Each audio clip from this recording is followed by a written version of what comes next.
No! You're not gonna even let me do my intro? No! Chill, chill. I haven't even been gone that long. Okay, I can explain. I've tried recording. I promise, I've tried recording. Either the game already ran its course, me posting it would be a waste because it wouldn't get traction, or the game literally just bugs out, or the recording is just so old that I feel like my content is just better than it was, and I just waited too long to edit it, and it just never got out. But at least I tried. Now, like I was saying, hey, what's good, everybody? Welcome back to another video, where today we are going to be doing a little reaction. Woo! I know, crazy. Now don't worry. The channel's not switching from gaming to reaction content. If I were to start reaction content genuinely, I would probably make a separate channel for that. But on the DonAkuma channel, the main priority is gaming, and it probably will always be gaming, at least as far as I know from right now. But with that new Wukong game coming out, that looks absolutely tough, and I do want to play it on the channel. Let me know. Hey, if this video does good, it'll be on the channel. In a way you can show me that you want to see Wukong on the channel. But on a serious note, I would actually be very thankful, and that would let me know that you guys do want to see the Wukong game on this channel. But if you're still being stingy with that like, you could just watch this video. If you enjoy my personality, enjoy the type of videos, the edits, the whatever, leave a like on this video, subscribe to the channel, and you know, if you're a real one, you'll turn on that bell too. But without further ado, let's get into the vid. Alright, so the video we're going to be watching is called Before You Play Blacksmith, The True Lore of Wukong. And it's made by a channel called Brief, so make sure you go check that out. It's going to be the first link in the description. Leave a like, do all that good stuff. But the only thing I actually know about Wukong is basically Goku is inspired by him. And you already know I had to throw on the Goku shirt for today's vid. Yes, sir. Yes, sir. And no, this shirt isn't tight on me. I just got enormous freaking muscles. Alright, let's get into the video. Sun Wukong, aka the Monkey King, the star of the Journey to the West. And if that doesn't mean much Journey to the West, how about this? The Journey to the West is the inspiration to a ton of anime, especially One Piece and Dragon Ball, and to recent video games. Oh, I didn't know One Piece was inspired by it too. Goofy is really just the Monkey King, Sun Wukong reimagined, and all of Dragon Ball is literally... That's interesting. I didn't know Luffy was also inspired by the Monkey King. I know that Luffy is supposed to be like Joy Boy and like the prophesized, you know, God or whatever. But as far as I knew, I thought only Goku was inspired by the Monkey King. Dragon Ball is literally a retelling of Journey to the West, with Goku being the Monkey King. Like literally Goku is the Monkey King. And if you don't believe me, well, let's look at our tale of the tape for this, our co-main event of the evening. The Monkey King Sun Wukong. Nah, but would Luffy win against the actual Wukong, or will Goku win against the actual Wukong? Well, I mean, I guess that's why we're watching this video, but I wonder how they actually scale against the lore that they're actually based off of. Just realized I didn't have the video in 4K. Let's fix that real quick. The Monkey King Sun Wukong was a prankster who took nothing serious and only sought adventure. He ate a lot, all the time. He was ridiculously strong. He could stretch all parts of his body and shapeshift. And okay, so now I'm starting to see the correlation with Luffy being able to stretch himself out. Pause. And Wukong could do that. Okay. He had a big wooden staff that could... Hey! The Monkey King ate a forbidden fruit that gave him powers. He is on a journey to find a special treasure. Yo! Wukong ate a devil fruit? That's crazy. Land, a journey he's on with his friends. But unlike Goku and unlike Luffy, the Monkey King was not officially the main character of his story, Journey to the West, a book written in China in the 16th century. That main character would actually be a monk, which... count that. Specifically, the monk Tang San Zhang. But because authentic monks are actually super boring goody two-shoes by nature, the Monkey King really takes front stage and center in the Journey to the West. So let's retell a 2000. So it's like he wasn't the main character, but he's the main character. Like something like Fairy Tail, where I guess Lucy would be the main character, but come on, let's be real. So let's retell a 2,000-page epic in 20 minutes. 2,000 page, golly. Chapter 1, The Monkey King, Sun Wukong. Befitting. That also makes sense. Sun Wukong, Sun Goku. Okay. In the future badass he would become. Soon Wukong was born out of the rock. A rock, sorry. The Rock. Try to.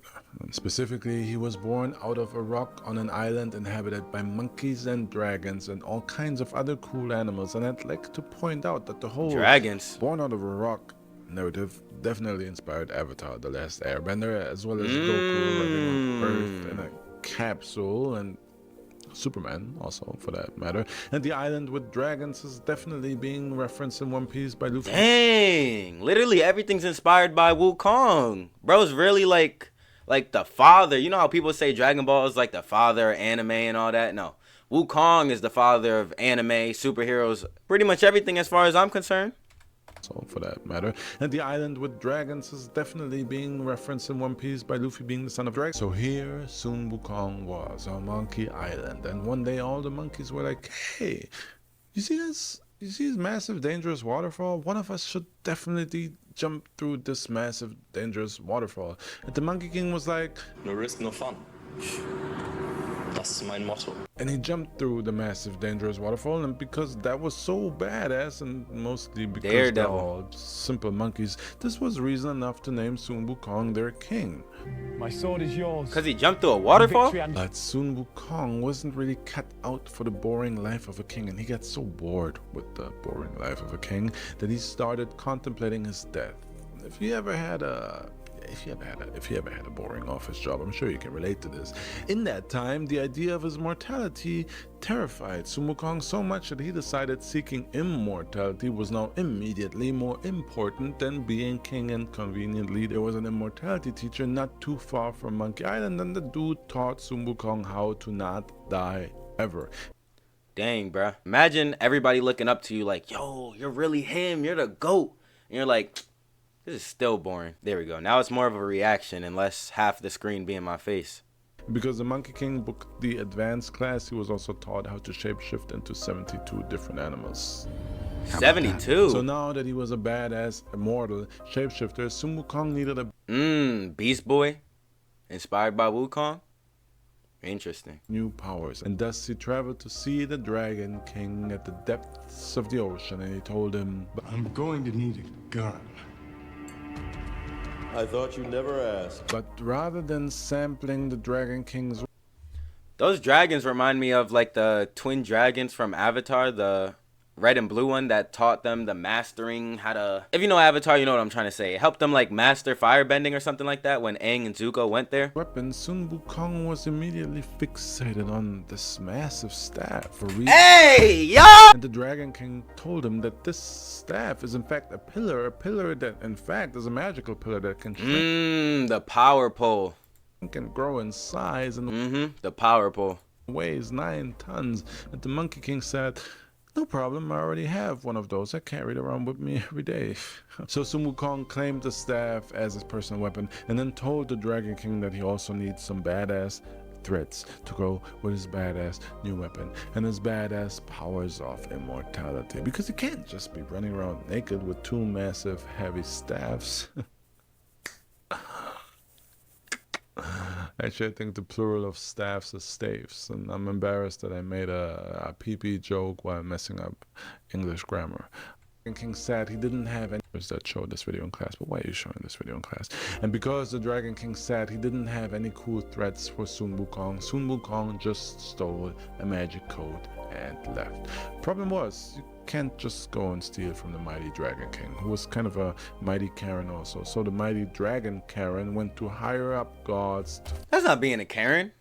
Something gets stolen from you and you're mad about it? That's not being a Karen. file a complaint against the Monkey King, and it turns out that over the years the Monkey King had managed to massively piss off a lot of people, and the gods were left with Hey, I'm sorry. I don't have YouTube Red.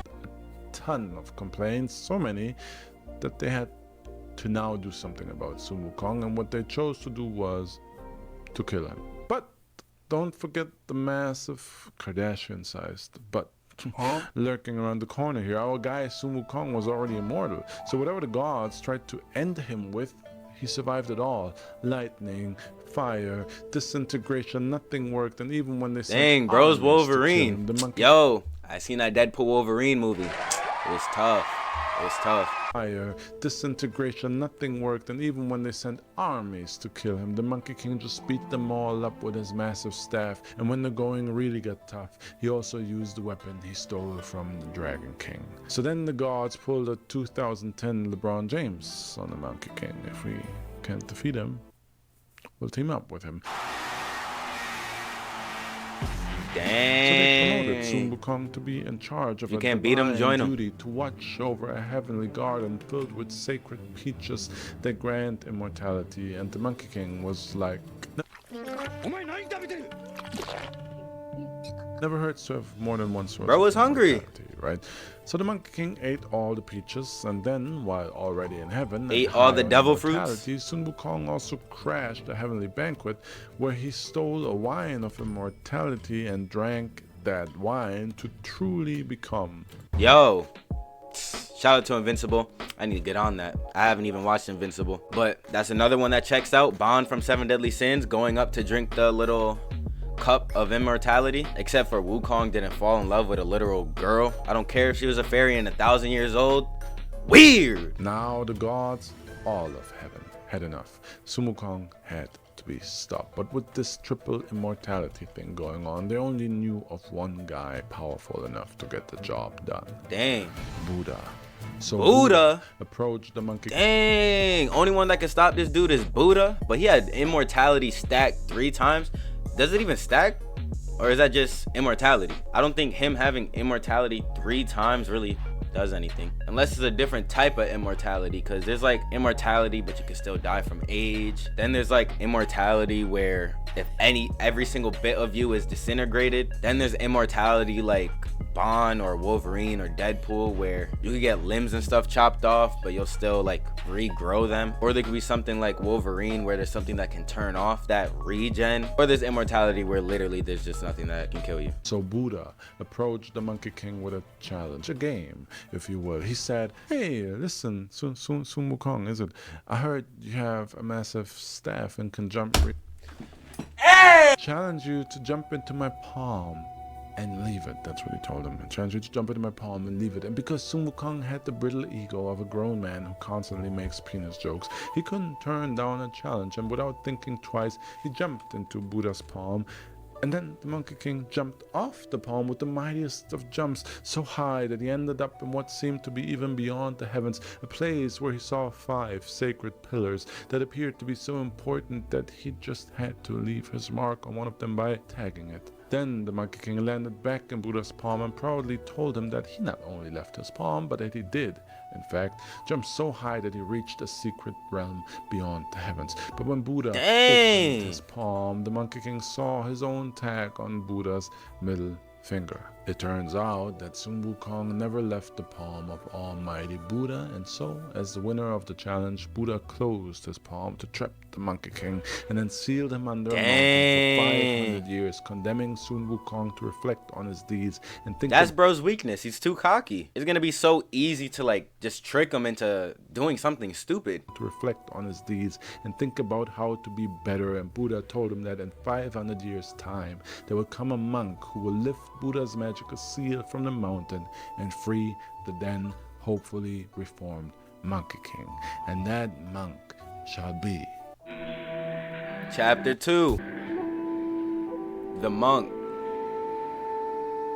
Tang San Zhang. Lived at a time during which Tan China Zhang. was kind of a hot mess, and because he was a trustworthy goody two-shoes monk, he was tasked by Buddha with saving China by bringing everybody some good old Buddhist scrolls so that they just chill the F out. In fact, Buddha had 3 baskets worth of scrolls called the Tripitaka, which were sure to redeem anyone, no matter how evil, no matter how far gone.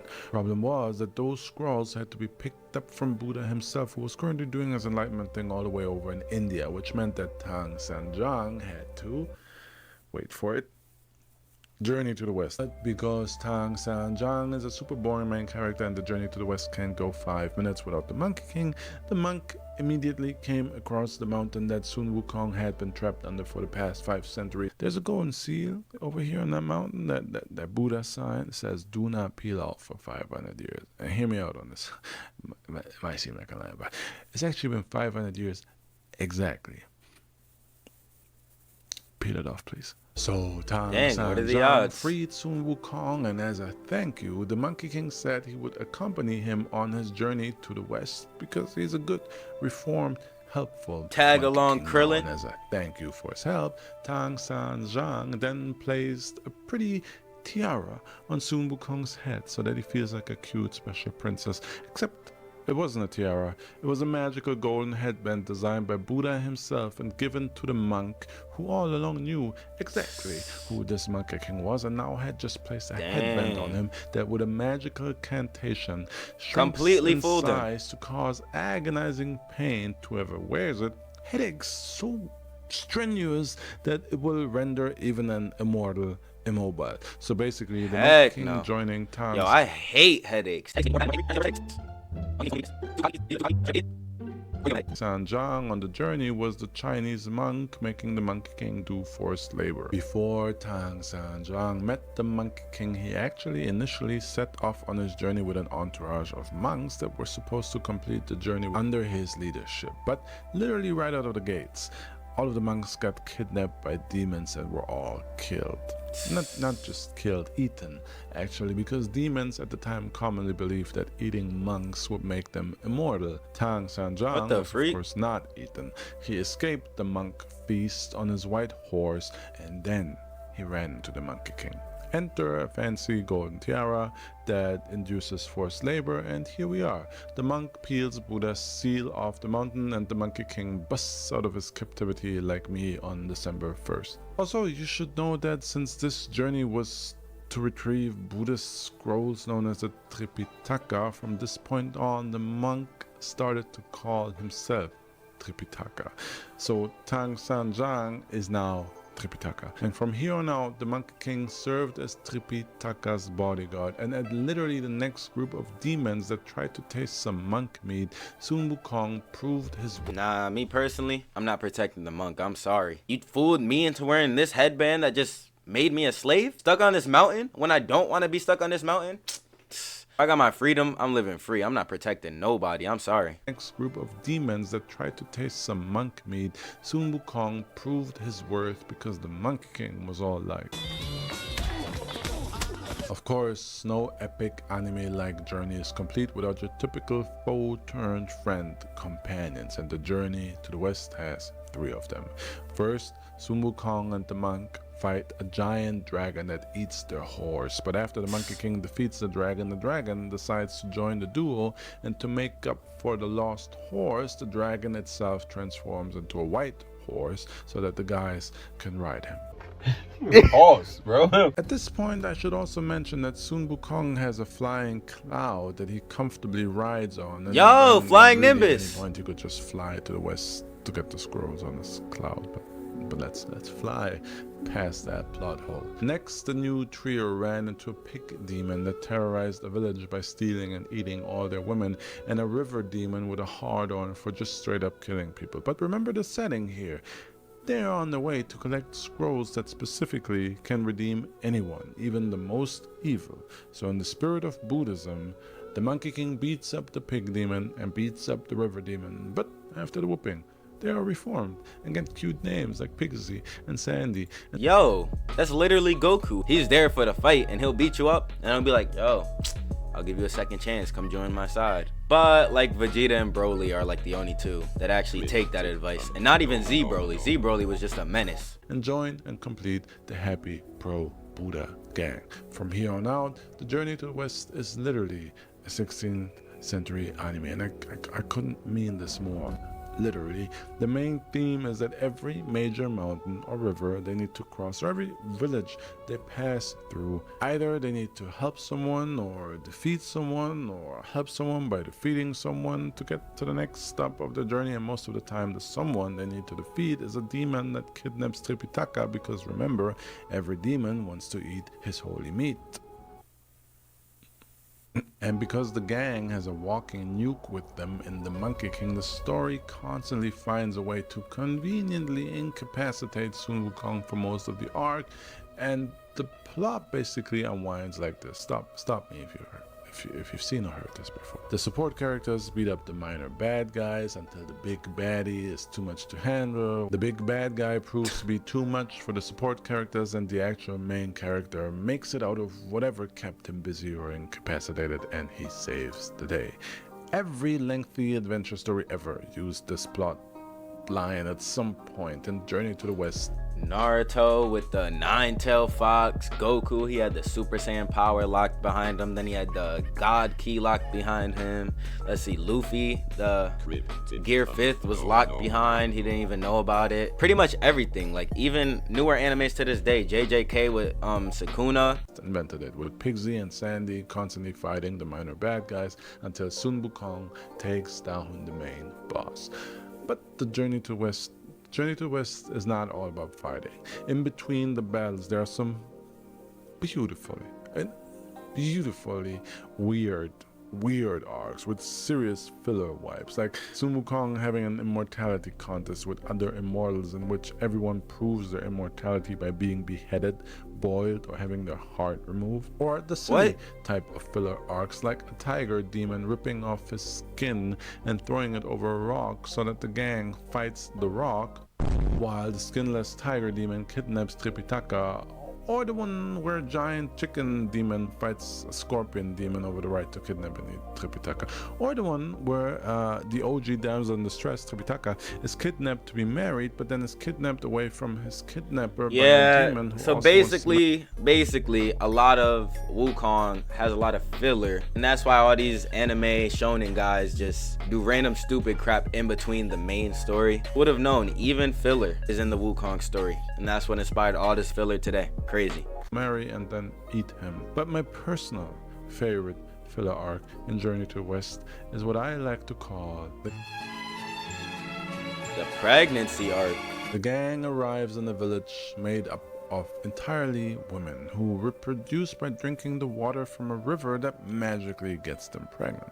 I'm not too sure if Wonder Woman is inspired by that, because I think in the lore of Wonder Woman, they just, and I might be wrong on this, but I'm pretty sure they'll just get a whole bunch of men, like either drugged or drunk, or just show their body so that the men want to have sex with them, and they just kill the men afterwards and go about their only woman ways, which is, that's insane. Pitaka and Pigsy are thirsty, so they accidentally drink from the river and get pregnant. So then Sandy and Sun Wukong have to look for the antidote, What the heck? which is magical water that makes you unpregnant, only found within a well, hidden away in a mountain, protected by an angry evil demon. So Sandy and Sun Wukong journey through the mountain to fight the evil anti-choice demon that guards the abortion water. And I mean, remember that this is a book written in the 16th century.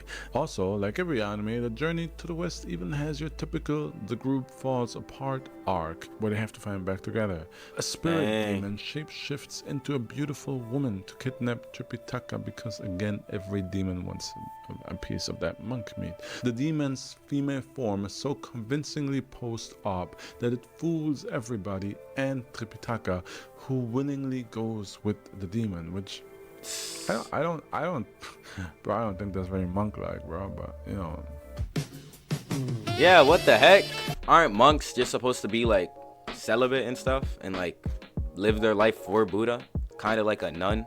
But apparently they just go for anything. We got demons, we got androids. Krillin, I'm looking at you, bruh. Sun Wukong has another superpower that I have kept hidden from you all this time. No anime is complete without all-seeing ocular powers, and Sun Wukong, of course, has all-seeing eyes. eyes that see through every deception, and Sun Wukong only needs to take one look at the demon and Bro got the Sharingan. And before the demon can kill Tripitaka, Sun Wukong violently kills it to seemingly save the day. But of course, everybody else just witnessed is Sun Wukong violently killing a beautiful and innocent young woman, and the group is so disgusted with Sun Wukong that they exile the Monkey King.